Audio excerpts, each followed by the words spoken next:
Hello guys, good morning. It's Friday morning. It's sunny outside. The weather is still cold in here. So today we are going to cook our favorite fish, sunfish, and this is the size of the fish we're going to cook. So malaki sila guys, mga 7 to 8 inches. So now we're going to start cooking, of course. So isusutin natin yung ingredients natin. Lagyan ko lang siya ng maraming oil kasi ito siya guys is nagdra-dry yung isda nito guys. So this is a wild fish. That's why the fish are bland. Yan, mainit na siya. I'm gonna put the garlic.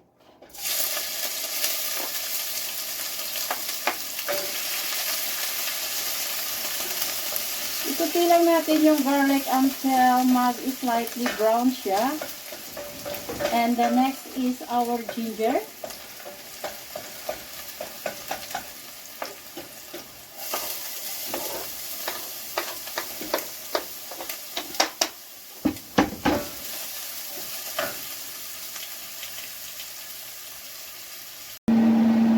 Yan na guys.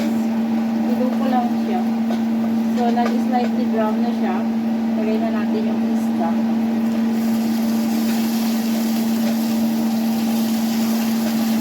Hindi naman siya marami itong isda, kaya wala lang ang pinaglutuhan ko. Oh.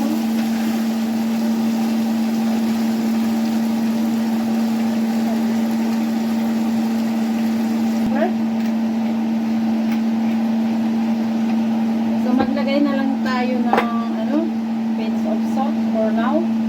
So we're gonna add later. And then the vinegar. We're gonna put later the vinegar.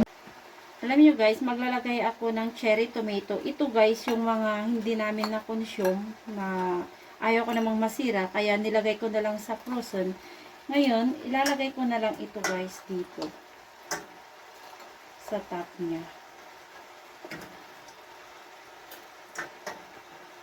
Yan. Tapos mamaya, lagyan natin ng okay, we can put some water now. Now.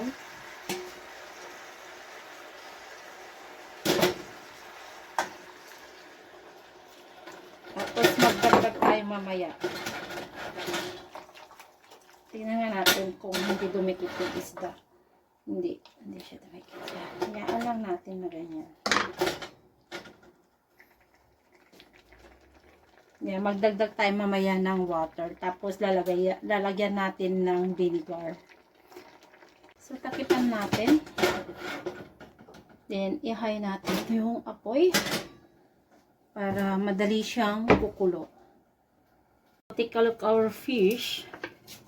And we're going to put the vinegar. Oh, look at that. So, I'm going to use malt vinegar. So you can use regular vinegar guys, or your whatever you prefer to use. This one is ideal for fish, meat, and for salad. So yan muna ang lalagay natin para tikman natin kung tama yung vinegar na nilagay ko guys.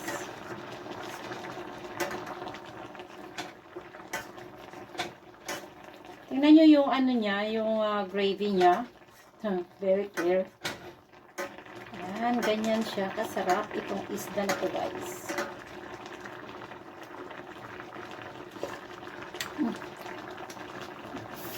Tama lang yung suka. Kaso, we're gonna add a little bit salt on it. Guys, we're going to put our spring onion. Ganyan lang ang pagluluto natin. Then, we're going to cover. And later on, just 5 minutes more to go. And our fish is fully cooked. Lagyan natin yung butter. Para lalong sasarap ang isda natin.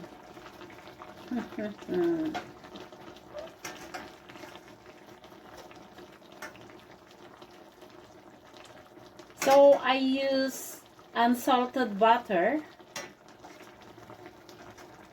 Tignan mo guys, ang gravy niya. Come on.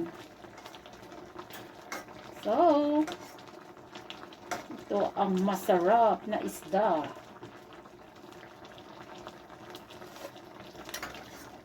Punta kayo lang mag-fishing guys.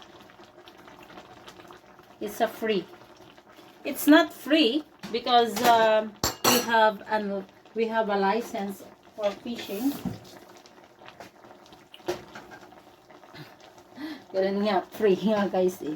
Pero naka-license ka naman. Ano ba yan?